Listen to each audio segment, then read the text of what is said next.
رمضان جانا وفرحنا بو بعد غيابه وبقاله زمان. السلام عليكم. انا لازم كده اجي على بالظبط. والله حبيبتي انا واحد جميله دي. والله صايمه والله عاملين كلام جامد جدا. واضح انا اسفه للتاخير معلش. نورتينا. شكرا. اوه ايه ده يا ألفت كل ده؟ ما شاء الله ما شاء الله. يا رب يعجبك. معلش وانا جايه على الفطار على طول يعني ازاي؟ هاتي عنك. لا ده ندن.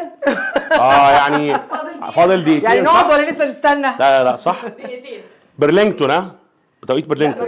شوفي اقرب اذان ايه؟ هبص على شوف اقرب اذان ايه واعمل ايه على الاكل شكلي. لا اتفضلي وانا اشوف الاذان ندن ولا لا. طب نقعد طيب شويه. طب اتفضلي طيب معانا كده. شكرا. نيجي نقعد على السفره على طول كده معلش. ما جبتيش بنوته معاكي ليه؟ وراها شويه حاجات يعني وكده. تفطر مع اصحابها تمام. ما شاء الله الواحد مش عارف هيبدا يعني كده. ده حاجه كده صغيره حبيبه قلبي لا تعبنا. ما حدش ياكل صغيره. ما حدش ياكل لغايه ما اتاكد بس. فكرتينا في سفره مصر ما شاء الله. ايه الاخبار؟ يا رب الطعم يعجبك يا حبيبه قلبي. اي حاجه منك كويسه كفايه تعبك معانا. ربنا يخليك يا رب. ربنا يخليك يا رب. نورانا. نورتينا النهارده. لا نورتينا والله. جعله عامر يا رب دايما. المفروض كانت تبقى عندي صراحه يعني بس انتوا بقى سباقين بالخير. لا ربنا يخليك. حبيبتي واجب علينا. تسلموا يا رب. بصي يعني احنا حاولنا نعمل كل الاصناف المصريه الاصيله.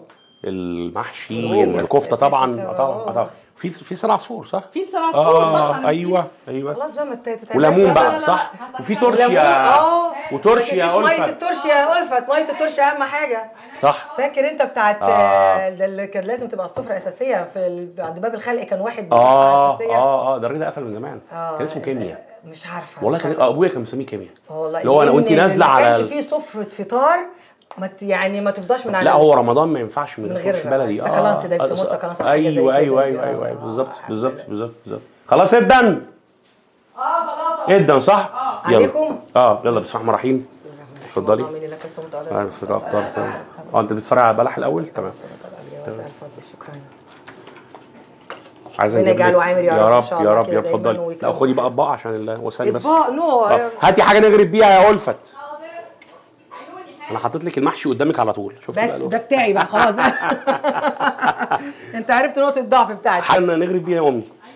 تسلمي. انا اكسر صيامي على بلح. يلا وهات لنا ميه بقى يعني احنا عطشانين. يا عم خليها. تعالي بلي ريك الاول يا ألفت. تعالي.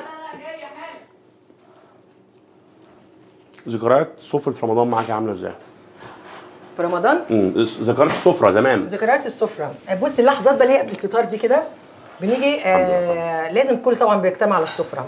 وبابا بحكم شغله ان هو تاجر يعني وكده ما بيكوناش بيجي لنا الا يوم الاحد بس على الغداء. فبس في رمضان ده كان شيء اساسي كل الافراد يجتمعوا على السفره ونيجي بقى الخناقات بقى. هات القمر الدين الادان الدن. لا لسه ده كرسيه. اوعى الكرسي بتاعي ده. الحق يا بابا قعدت مكانه. انا عايز اقعد جنب بابا. لا ده مكاني انا. والخناقات بقى وعارف اللحظات الحلوه. مين دايما كان بيجي متاخر على الفطار؟ على الاذان بالظبط.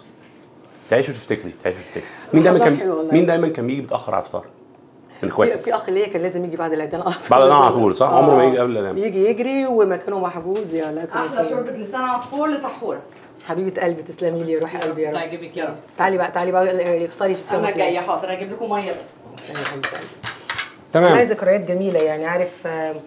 البيت ما كانش بيخلى صراحه خصوصا لما يكون بيت عيله. الافراد كلها تتلم. الاخوات واولاد الاخوات وولاد خالاتي وكده. ذكريات حلوه جميله. طب دوقي السمبوسه دي كده. هدوق كل حاجه. هدوق كل حاجه. انا محتاره مش عارفه ادوق ايه ولا ايه صراحه يعني. اتفضلي يا حبيبه قلبي. يا حبيبتي اقعدي بقى. اقعدي يا حبيبتي. طيب انت طيبه حبيبه قلبي يا رب يجعله عامر يا رب دايما. ربنا يخليكي.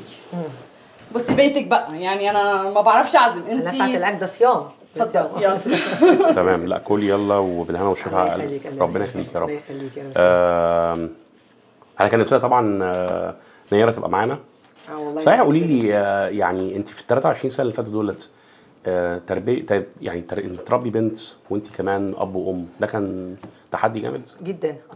طبعا ان انا كان لازم اكون ليها اب وام بالدورين الاب والام في نفس الوقت وفي نفس الوقت مش عايزاها تخرج عن العادات والتقاليد اللي هي بتاعتنا احنا اتربينا عليها. طبعا. فكنت بحاول بقدر الامكان ان انا احط من جذورها من اساسا العادات التقاليد بتاعتنا والصيام، فكنت بوديها المدارس اللي هي الاسلاميك سكول والحمد لله زرعوا فيها بقى تحفظ قران وتقرا قران وتصلي وبتصوم وبتعمل كل حاجه. فالحمد لله دي من اكتر الحاجات اللي ربنا انعم عليها. ده تحدي، ده تحدي هنا، تحدي جامد. كل الاباء والامهات البنت هتبوظ منها هناك، لا ده خلاص اللي البنت هتبوظ منها هناك. فدي تحدي كبير جدا.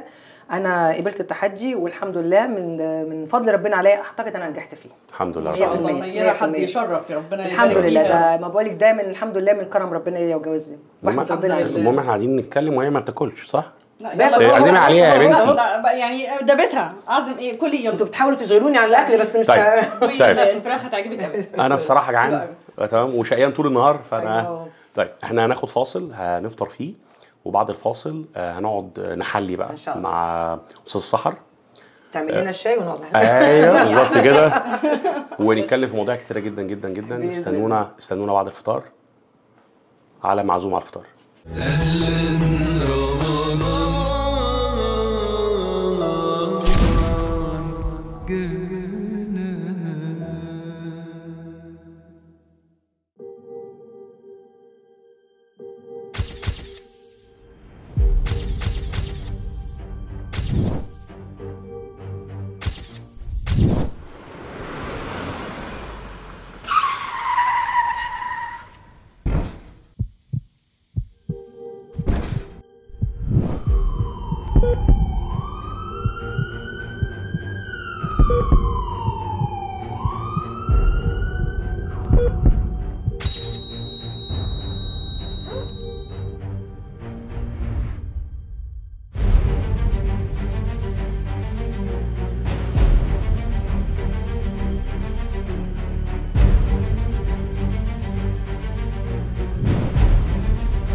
ورجعنا لكم تاني بعد الفطار. انت عارفين دايما الواحد بعد الفطار يعني بالذات بعد يوم صوم يوم طويل بيبقى شويه كده عايز ينام، بس طبعا ما ينفعش ننام النهارده ومعانا ضيفه مهمه جدا جدا جدا عندنا في الجاليه هنا ومنوراني النهارده سحر خليفه. الله يخليك. ازيك يا سحر عامله ايه؟ الحمد لله. نورتينا النهارده ورمضان كريم عليك يا رب ومنوره برنامج معزوم على الفطار. الاكل اخباره ايه؟ والله انا اللي بشكرك جدا جدا وعلى العزومه الجميله دي كده. لا تحفه ما شاء الله، تسلم ايديها ألفت بجد يعني صحيح. على المجهود اللي عملته. تعرف تطبخ يعني جدا. لا لا لا لا لا لا انت لسه بتسالني. لا المفروض تبقى عارف يعني. ايه اكتر صنف عجبك؟ والله كل حاجه كويسه. ورق العنب ولا اسمه دوت ولا مكرونه بشاميل ولا وكله انت عارف الواحد هو صايم ياخد لك كده ما بياكلش كتير صح؟ بالظبط ما بعرفش بس كل حاجه كويسه صراحه. بس العين بتاكل. ربنا يخليك يا رب. ربنا يخليك يا رب. تسلم ايدك يا رب ودايما عامر يا رب. منورانا ومشرفانا في البيت وربنا يخليك يا رب. الله يخليك. طيب لو حبينا نعرف المشاهدين عن استاذه سحر خليفه، تحبي تقدمي نفسك ازاي؟ اوكي سحر انا بص انا 3 في 1. سحر تحبوا سحر سعد خليفه ولا سحر اسماعيل ولا سحر دي جي؟ الثلاثه. الثلاثه. سحر دي جي خليها لنا في الاخر دي كده دي عشان اقول لكم هي جت ازاي. بس سحر سعد خليفه انا من مواليد القاهره. تمام. خريجه جامعه عين شمس. كنت طبعا الاول مدارس راهبات فرنساوي وبعدين جيت دخلت تجاره عين شمس. اتغربت هنا جيت هنا كندا بقالي تقريبا 23 سنه. 23 سنه. جيت طبعا بسبونسر كأسره مكونه اسره يعني وكده. وبعدين حصلت ظروف نزلت عشان اولد بنتي في مصر. قعدت فيها 2 سنين. حاولت بقى ان انا اجي تاني علشان مشاكل يعني حصلت وكده مش عايزه ادخل في تطرفات شخصيه. تمام. وبعدين اما جيت بقى هنا على كندا ان انا بحاول احل ان انا الم شمل الاسره او حاجه زي كده. ما حصلش نصيب. ربنا اختار لي طريق تاني. يعني انا جايه الهدف لقيت ان ربنا كتب لي طريق تاني خالص. بس كنت جيت خلاص ارجع لا طبعا يعني. فحاولت بقى ان انا اتعايش مع الموقف، وبدات رحلتي اللي هي اتدربت في خلاط كندا بقى 23 سنه. تمام. وخدت التحدي كسنجل مام صح كده؟ اكزاكتلي. تمام تمام. كان تحدي جامد جدا بالنسبه لي. انا جايه المجهول، مش عارفه انا هعمل ايه، هقدر اعيش لوحدي ولا لا، وسبيشالي ان انا طالعه من بيت متدلعه جدا. الله يرحمه بابا سعد. كلمينا اكتر على الاسره او على بابا. يعني انا بنتين، احنا بنتين على 6 صبيان، فالبنتين دول كانوا ليهم لا كده يعني خصوصيه شويه كده، متدلعين شويه. تمام. فكنت مدلعه جدا، ما اعرفش اي حاجه خالص، ما بعملش اي حاجه خالص، لدرجه حتى يعني يوم في الجامعه كان اخويا يجي ياخدنا بالعربيه ونرجع، فعايشه متدلعه مرفهه متدلعه. جيت كندا، اما اترميت بقى هنا في بتاع، بقيت ايه، هل انا هقدر اعيش لوحدي من غير الاسره؟ هقدر انا اربي بنتي لوحدي؟ لان انا هقدر ان انا اقاوم ان انا بعد لما انا كنت مدلعه وكل حاجه بتتعمل لي، هقدر ان انا اقف اعمل الحاجات دي بالبنوتي؟ وسبيشال ان هي في السنتين اللي قعدتهم في مصر دول كانت مرتبطه جدا جدا بالاسره. تمام. وكل حاجه مجرد فانك تسيبي الاسره دي كلها والدعم ده كله وتيجي تبتدي لوحدك ومعاكي بنوته، فالموضوع كان صعب طبعا جدا جدا جدا. تمام. بس اللي ساعدني على كده طبعا وده بفضل ربنا ودعوه الاهل ليا. تمام. الاهل اللي انا عملتهم هنا، صحابي القدام. تمام. دي اهم حاجه. انت لما بتيجي هنا بيبقى قدامك طريقين، يا تمشي في طريق كده يا طريق كده. تمام. طريق كده اهو. فاللي بيساعدك ده الصحبه اللي حواليك. فاهم حاجه تختار الصحبه لما تيجي، وهم دول اللي وقفوا جنبي. انا بقيت اقوم واقع واقوم واقع، وكانوا هم دايما ورايا، ولسه علاقتي بيهم اكتر من دلوقتي يعني لمده 25 سنه الحمد لله. طبعا بقوا اهل يعني. جميل الحمد لله. جميل.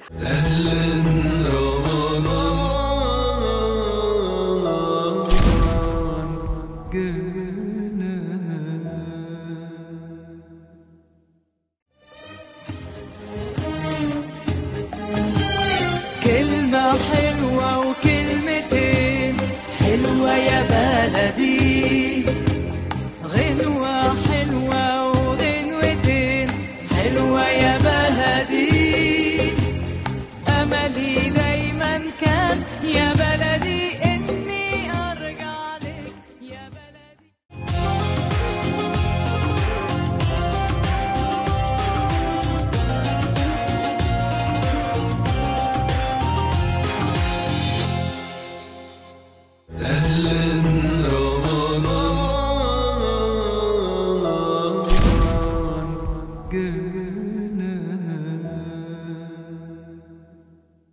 طب احنا الكلام هياخدنا ما قلتلكيش تحبي تحلي بايه؟ في عندنا لا كنافه. احنا الحمد لله اكيد يعني. الحمد في كنافه لله وفي قطايف، في نوعين قطايف.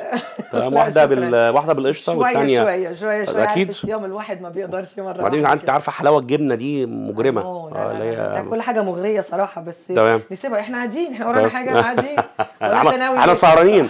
احنا سهرانين النهارده صح. طيب قولي لي بقى طقوسك في رمضان، يعني مثلا يعني انت مثلا يومك بيبقى عامل ازاي في رمضان؟ الفطار هو طبعا في رمضان هنا الوقت بيختلف عن في مصر. في مصر محظوظين، عارف، علشان طبعا كله بيبقى تايم واحد، بيخلصوا شغل الساعه 2 بيروحوا بيوتهم بدري، يناموا شويه يقوموا يحضروا الفطار. هنا الوضع مختلف. انت هنا بتنزل الشغل عادي خالص الساعه 7 لازم تنزل، بترجع بتكون الساعه 7 بالليل يعني. فده بيكون بالتالي بالنسبه لك موضوع مرهق شويه. فبالتالي احنا مثلا انا وحظي يا لحقت ارجع عشان اعمل الفطار يا اما ما الحقش. بنبدا بقى طبعا بننتظر نحضر الفطار، نجري بعدها بشويه بيكون في بقى ايه، ما بنلحقش قبل ما نغفل كده او ناخد لنا كوبايه الشاي. نجري على التراويح بقى، تلحق التراويح. خلصت التراويح الساعه 12 تلحق تاخد لك كاي عشان تلحق السحور. يعني هو حسين الجسمي لما قال لك رمضان في مصر حاجه ثانيه خالص. والسر بقى في التفاصيل اللي انت بتتكلمي فيها دلوقتي اللي انا بقوله لك دلوقتي ده. فعلا. طب حلو، احنا كده اتكلمنا عن رمضان بتاع مصر، وغالبا رمضان بتاع مصر اللي هو من 20 سنه مثلا او حاجه. رمضان في كندا اخباره ايه؟ مختلف طبعا جدا جدا جدا. يعني انا نفسي ان انا امشي كده واشوف حاجه زي زمان. كنت لو انا مروحه قبل الفطار الاقي حد بيكب عليا كوبايه، يحط عليك بلح وانت ماشي في العربيه، كوبايه تمر، مش مهم لابس ابيض مش ابيض. تمام. اهم حاجه ان هو زي ما بيحصل في مصر ساعه الفطار. بالظبط ساعه الفطار، وتلاقي اللي يكب عليه كوبايه ميه، يعني ايه بقى يحدف له ازازه ميه بلح وتقول له يا عم انا مش صايم، يقول لك لا لازم تفطر برضه. ماليش دعوه. وتروح للناس بقى اللي انت معزوم عندهم بقى متغرق. ايوه. بتسمع الاذان في مصر كل حته طول ما انت ماشي. هنا لا يعني. الفطار لازم ترابيزه رمضان لازم يبقى عليها ايه؟ هنا في كندا؟ في كندا او في مصر؟ لا في مصر طبعا دي حاجه تانية. في مصر ده لازم اول يوم عزومه، ده زي ما احنا اتكلمنا على السفره كده، ما بقول لك يعني كان حاجه اساسيه، ما اعرفش ليه، قلقاس، بط، بفتيك. مصر كلها عامله محشي اول يوم. بالظبط. صح كده؟ قلقاس وبط، ما اعرفش ليه. بط، لا صح، بط ومحشي. ويكون لازم في قمر الدين، ده اساسي طبيعي بقى، وخشاف طبعا. انا هنا ممكن بحكم ان انا اغلبيه رمضان كنت بقضيه لوحدي، لان كانت بنوتي كانت السنين اللي فاتت كلها اغلبيه الوقت بتقضيه في رمضان في مصر. فكنت بحضي على السفره. مش مهم بقى ان انا ممكن تلاقيني مثلا حاطه طبيعي. فده اللي بيحسسني الفرق كده، لان رمضان بيحب اللمه كمان. بالظبط. تمام. بعوضها بقى في الويك اند مع اسرتي اللي انا عاملاها هنا، بنتلم كلنا جدا في مصر، فبتبقى صراحه بحس بيها لمه الاهل دي في وقت الويك اند. وربنا يخلينا لبعض دايما طبعا يا رب كده، نفضل مع بعض طول العمر باذن الله. باذن الله.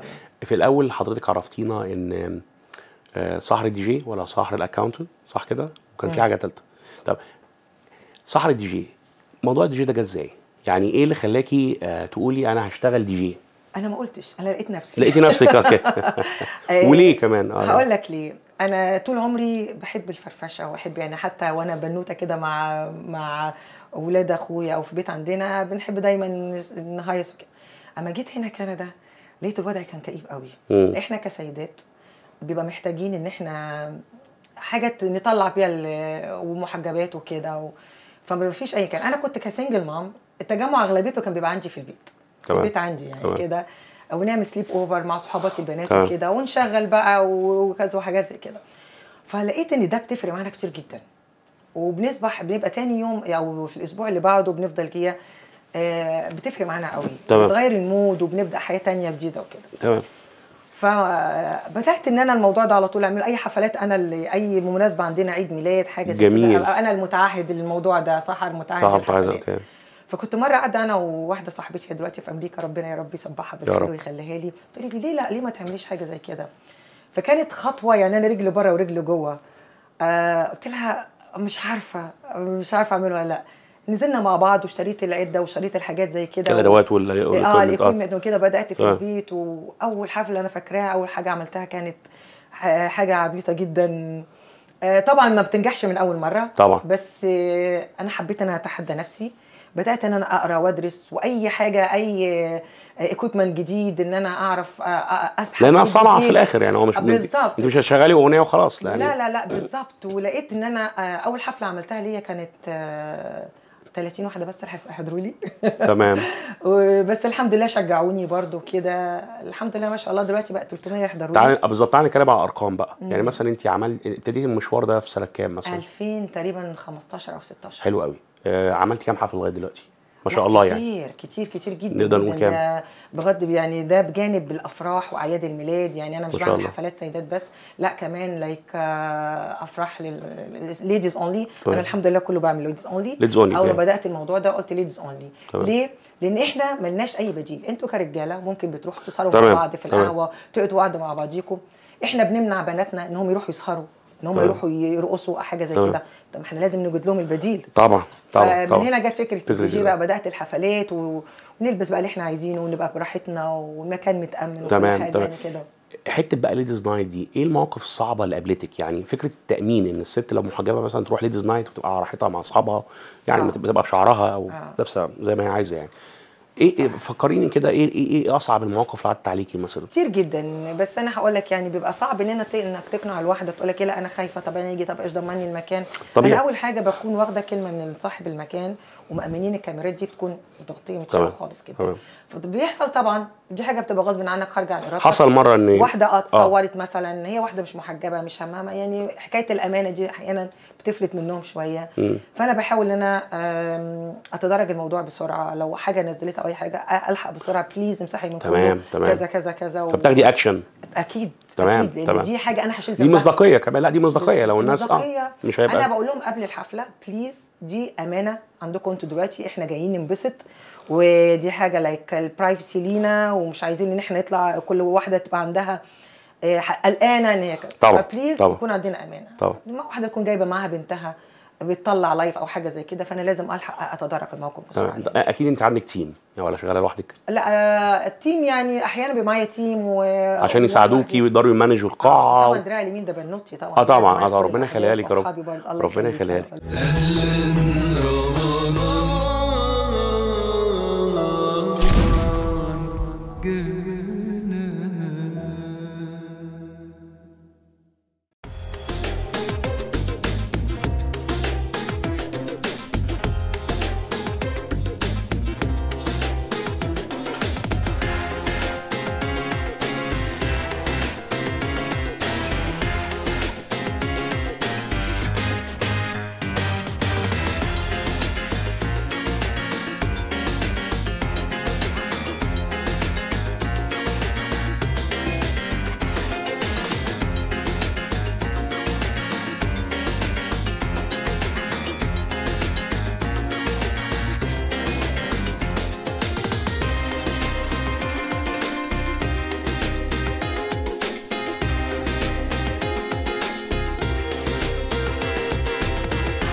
طيب خلينا بقى ناخد الناس في ناحيه ثانيه خالص. اتفضل. تمام.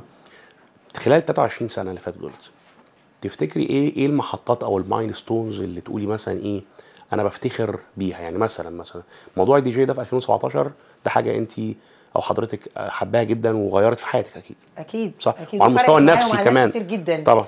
يعني انا والله كان كل غرض انا ممكن عندي استعداد اطلع من الحفله او اي حاجه مش كسبانه، بس كفايه دعوات الناس وفرحهم واتصلوا بيا تاني يوم احنا رجعنا مرجعين موت خالص مبسوطين الحمد لله الحمد لله. تمام. وكفايه حب الناس ان انا واكتر حاجه تسعدني بقى مثلا اكون ماشيه سحر الدي جي سحر الدي جي. أيوه. يعني هم فاكريني انا عارفاهم ابقى شايفه الوشوش بس مش عارفاهم، بس الحمد لله ببقى معروفه يعني. انا عايز اقول بس للساده المشاهدين ان سحر خليفه من اشهر ممكن تكون اشهر كمان الدي جيز النسائي هنا في اونتاريو او في ميسيساجا ومش بس كده، هي حد محبوب قوي، حد بشوش جدا جدا وفولورز بتوعها ما شاء الله كتير يعني، حبيبه الكل يعني. ده بالفضل ربنا يعني. والله الحمد لله. دعوات الاهلي وبعدين ربنا ثم يعني رضا الناس عني ورضا الوالدين. فده من احد الاسباب اللي خلتنا بجد النهارده نستضيفها في البرنامج وتشرفنا طبعا في البيت هنا وتنورنا، وكلفت نفسها بصراحه جايبه لنا حلويات كتير. ده كفايه التكلفه اللي انتوا عاملينها وتعب ألفت معانا يعني. انا بجد مش عارفه اقول لكم ايه. ربنا يخليك يا رب. ربنا يخليك. نورتينا النهارده. انت طبعا بتحب الطبخ ولا ما بتطبخيش؟ والله بص على حسب المزاج. الهوايات ايه بس يعني جنب موضوع الدي جي ايه الهوايات عندك؟ هوايات دلوقتي انا حاجه بحبها جدا جدا دلوقتي، وبدات ده حاجه جديده اعملها اللي هي الديكورات والبالونات وحاجات الميلاد دي كده. بدات اعمل بقى زي ايفنت بلانر يعني. دي حاجه بقت في دمي. لا مش ايفنت بلانر، لا مش للدرجات دي كده، بس خدتها في هوايه برضو الاول، بس بدات برضو ان شاء الله خدتها اتشجعت لما لقيت ان هي حاجه ناجحه، بدات ان انا ان شاء الله انا اعملها الموضوع ده كده، اللي هي الباك دروب بتاع البالونات والديكورات. اي حاجه انا بعملها لازم اكون بحبها الاول طبعا. لما كنتش بحبها مش هنجح فيها اكيد.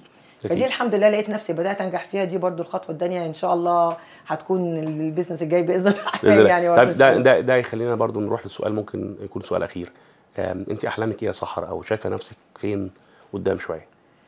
تطوري في موضوع الدي جي، تطوري في موضوع الايفنتس، يعني ايه حلمك؟ هو بص انا كان اساسي انا اكاونتنج اساسا. تمام. فموضوع الدي جي والحاجات دي كده ما كانش في بالي. كانت اون ذا سايد يعني، كانت على الجنب. يعني دلوقتي بقت هي الاساس يعني. يعني خلاص الاكاونتنج دلوقتي يعني بقى انا لسبب لاسباب معينه بقيت دلوقتي اون واوف في الاكاونتنج دي وكده، فلقيت ان حاجه مش مضمونه يعني. انا بسبب حاجات انا برضو كنت يعني مش جديه فيها. وطبعا الايفنتات انت مبطله الايام دي عشان الاحداث اللي بتحصل طبعا. طبعا في حفلات واقفه بقالي فتره خالص لغايه ما ربنا عاد الاحداث دي باذن الله باذن الله. فانا نفسي ان انا اتطور مثلا في حكايه الديكورات، في حكايه الدي جي، حاجات كده ان انا باذن الرحمن الاقي نفسي فيها. وطبعا بنوتك تبقى معاكي ويبقى زي فاميلي بزنس. هي ما عندهاش اعمل الحاجات دي، هي ليها الحمد لله هي مهتميه بالدراسه وبالهيلث ساينس والحاجات زي كده دلوقتي. ربنا يوفقها بس بتساعدني يعني كدراع اليمين ليا، ربنا يوفقها يعني. طيب جنب الدي جي الاكاونتنج هل كان ليكي مثلا اي اعمال تطوعيه او فولنتير وورك؟